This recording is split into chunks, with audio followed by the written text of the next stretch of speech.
नमस्कार मित्रों, कैसे हैं आप लोग? अच्छे हैं? अच्छी बात। मैं Rajesh, Shri GK Jain higher secondary school Rayapuram Chennai 13। मित्रों, आज हम लोग द्वितीय विश्व युद्ध के बाद विश्व वॉल्यूम 1 भाग 3 में कोरिया युद्ध, गुट निरपेक्ष आंदोलन और क्यूबा युद्ध के बारे में विस्तार पूर्वक चर्चा करेंगे। सबसे पहले हम लोग आते हैं कोरिया युद्ध। कोरिया पे मित्रों 1910 से लेकर 1945 तक कोरिया पर जापान का अधिकार था, अर्थात कोरिया जापान के अंडर में था। कोरिया पर जापान का शासन था। ठीक है। द्वितीय विश्व युद्ध के बाद,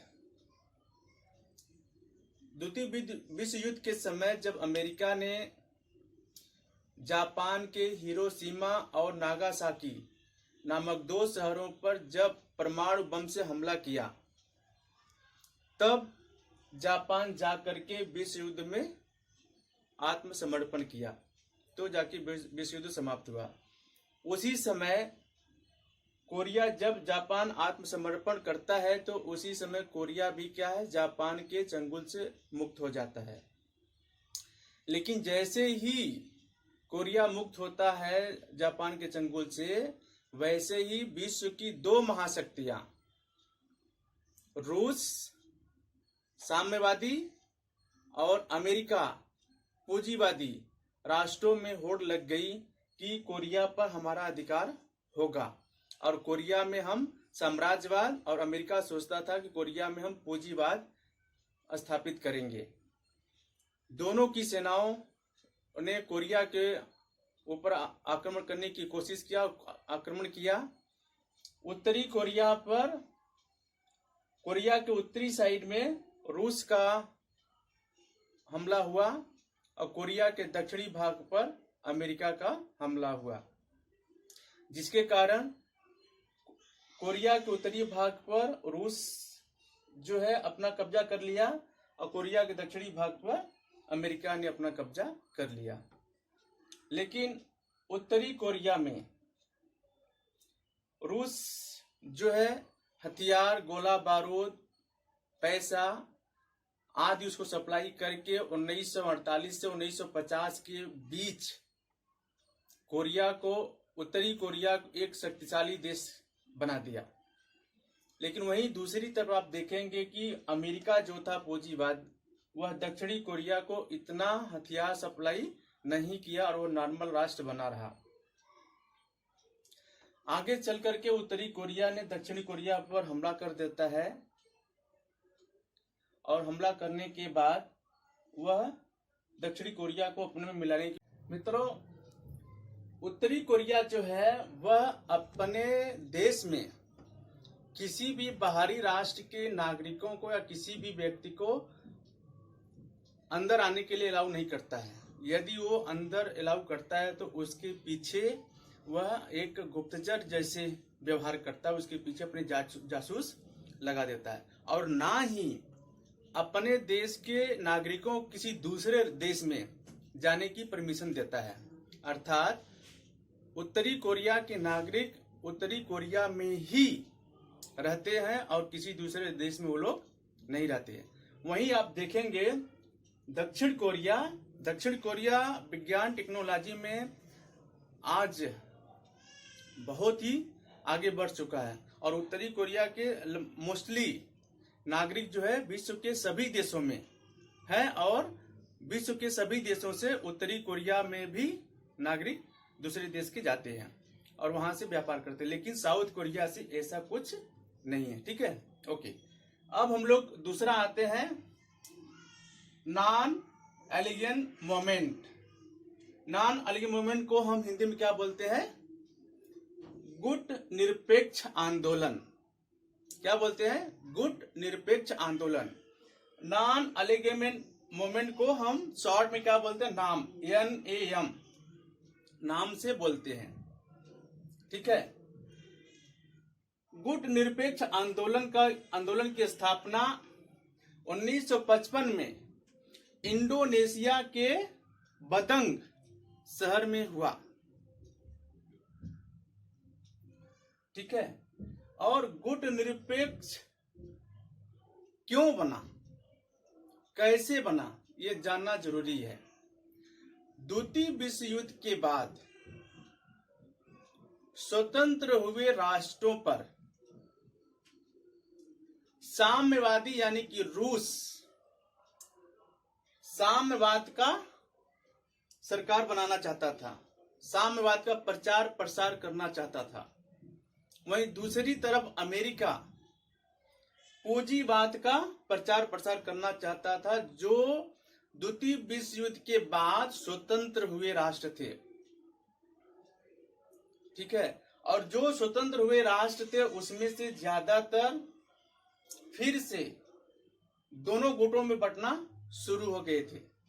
लेकिन भारत और कुछ ऐसे देश थे जिन्होंने दोनों गुटों का विरोध किया, और वो दोनों गुटों में किसी भी गुट में क्या है, शामिल नहीं हुए। कुछ देशों ने मिल करके गुट निरपेक्षता की स्थापना की,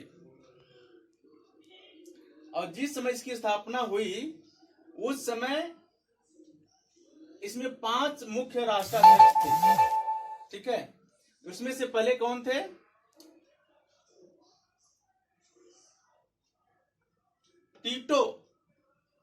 टीटो थे युगोस्लाविया के, नासिर थे इजिप्ट के, पंडित नेहरू थे भारत के, और नरकुमा थे घाना, और सुकार्नो थे इंडोनेशिया के। इन 5 राष्ट्रों के राष्ट्राध्यक्षों ने पहला शिखर सम्मेलन 1961 में बेलग्रेड में हुआ ये, और इसके 5 प्रमुख नेता थे। मित्रों, इस गुटों में कोई भी देश ऐसे जाके शामिल नहीं हो सकता। इन गुटों के कुछ नियम हैं। इन गुटों में वही देश शामिल हो सकता है जो अपनी स्वयं की विदेशी नीति रखता हो, अपने राष्ट्र की भूमि को किसी दूसरे राष्ट्र के सैन्य के लिए प्रयोग करने के लिए मना करता हो, और यह किन्हीं 2 गुटों को सपोर्ट करता हो, और ये अपनी स्वयं की विदेशी नीति प्रचलित करता हो। जो इन शर्तों को मानता है, जो देश इस शर्तों का पालन करता है, उन्हीं राष्ट्रों को इस गुट निरपेक्ष के संगठन में शामिल हो सकता है। ठीक है, तो अभी आप देखेंगे कि जिस समय 1960 के दौरान और 1965 के दौरान इसमें कुल मिलाकर के 29 राष्ट्र थे, शामिल हुए थे, और ज्यादातर राष्ट्र जो थे वो एशिया और अफ्रीका के थे, जो द्वितीय विश्व युद्ध के बाद स्वतंत्र हुए थे। इसके बाद आप देखेंगे उसमें वो ये राष्ट्र जो है वो शामिल थे। ठीक है, इसके बाद क्या हुआ कि जो देश इन शर्तों को नहीं मानता था उनको इन गुटों में शामिल होने की आज्ञा नहीं थी।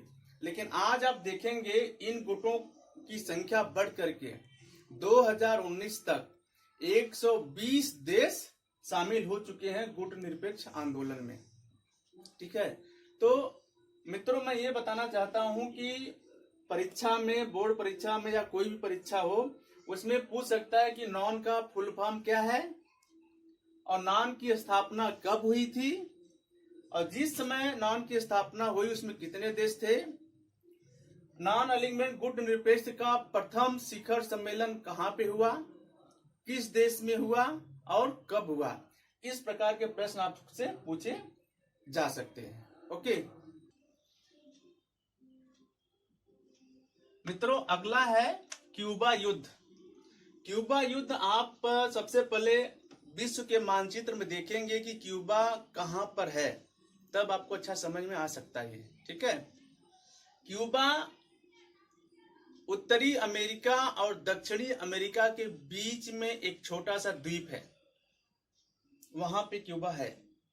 ठीक है, और क्यूबा में साम्यवाद के समर्थक ज्यादा थे, जिसके कारण रूस ने ये प्लान किया कि अगर क्यूबा को अपने साइड में मिला लें, क्योंकि क्यूबा साम्यवाद के समर्थक वहां पे भी है, तो रूस ने क्या किया, क्यूबा को धीरे धीरे करके वह अपने साइड मिला लिया और क्यूबा को आर्थिक सहायता देना शुरू किया और हथियारों का सप्लाई भी करना शुरू किया। आगे चल के कुछ समय के बाद आप देखेंगे क्यूबा में रूस ने मिसाइल का प्रक्षेपण किया और मिसाइल लॉन्च करके पूरे क्यूबा को एक तरह से शक्तिशाली बना दिया। यह देख करके अमेरिका बहुत डर गया, क्योंकि पहले अगर रूस से अगर वो हमला करता है तो अमेरिका को कम हानि होती है। ठीक है, लेकिन क्यूबा उत्तरी अमेरिका और दक्षिणी अमेरिका के पास होने के कारण क्यूबा से हमला करने पर उत्तरी और दक्षिणी अमेरिका दोनों को बहुत भारी मात्रा में हानि पहुंचा सकता है। इसलिए क्यूबा जो था वह उत्तरी अमेरिका और दक्षिणी अमेरिका की काफी हानि पहुंचा सकता है। तो मित्रों, आज इन 3 विषयों पर हम लोगों ने चर्चा किया। अब अगले विषय में, अगले टॉपिक पर नेक्स्ट क्लास में हम लोग चर्चा करेंगे। तब तक के लिए धन्यवाद।